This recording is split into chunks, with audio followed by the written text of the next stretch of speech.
দেশের সব ধরনের ব্যাংক নোট থেকে বাদ দেওয়া হবে শেখ মুজিবুর রহমানের ছবি। আগামী 6 মাসের মধ্যে বাজারে আসতে পারে নতুন ডিজাইনের টাকা। নতুন নোটে শেখ মুজিবুর রহমানের ছবির পরিবর্তে যুক্ত হবে ধর্মীয় স্থাপনা, বাঙালি ঐতিহ্যসহ জুলাই বিপ্লবের গ্রাফিতি। বাংলাদেশ ব্যাংক ও সরকারের পক্ষ থেকে এ বিষয়ে চূড়ান্ত অনুমোদন হয়েছে। সংশ্লিষ্ট সূত্র জানায়, আপাতত 20 টাকা, 100 টাকা, 500 টাকা ও 1000 টাকা নোটের ডিজাইন পরিবর্তন করছে সরকার। এই 4 ধরনের নোটে শেখ মুজিবুর রহমানের ছবি থাকবে না। পর্যায়ক্রমে অন্যান্য সব টাকার নোট থেকেই শেখ মুজিবুর রহমানের ছবি সরিয়ে নেওয়া হবে। এর আগে 29 সেপ্টেম্বর অর্থ বিভাগের ট্রেজারি ও ঋণ ব্যবস্থাপনা অনুবিভাগের উপসচিব এলিশ শামিনের সই করা চিঠি বাংলাদেশ ব্যাংকে পাঠানো হয়। সেখানে নতুন নোটের জন্য নির্দিষ্ট নকশার প্রস্তাব পাঠানোর অনুরোধ করা হয়েছিল। নতুন নোট প্রচলনে কি ধরনের নকশা করা যায় তা বাংলাদেশ ব্যাংকের মুদ্রা ও নকশা উপদেষ্টা কমিটির সুপারিশ গ্রহণ করে দ্রুত সময়ের মধ্যে জানাতে বলা হয় ওই চিঠিতে।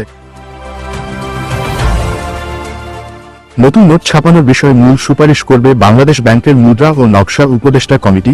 কমিটির সভাপতি ডেপুটি গভর্নর রয়েছেন চিত্রশিল্পীরাও। বাংলাদেশ ব্যাংকের মুখপাত্র ও নির্বাহী পরিচালক হুসনে আরা শিখা বলেন, নতুন টাকা ছাপানোর বিষয়টি অনেক দূর এগিয়েছে। আশা করছি আগামী 6 মাসের মধ্যে বাজারে আসবে নতুন টাকা। দেশে 2 টাকা থেকে 1000 টাকা পর্যন্ত সব ধরনের কাগজের নোটে শেখ মুজিবুর রহমানের ছবি রয়েছে। কোনো নোটের উভয় পাশেই রয়েছে ছবি। ধাতব মুদ্রা বা কয়েনগুলোতেও তার ছবি রয়েছে।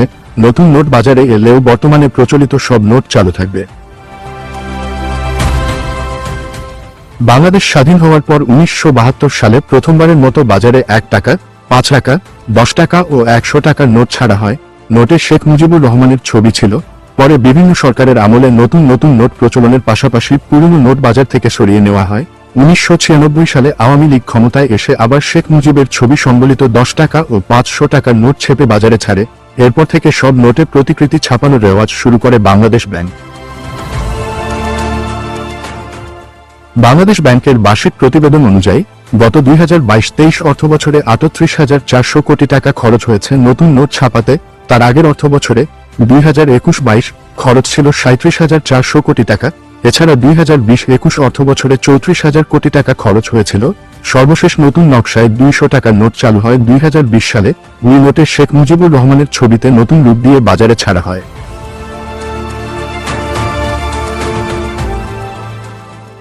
ডেস্ক রিপোর্ট, ধ্রুব নিউজ।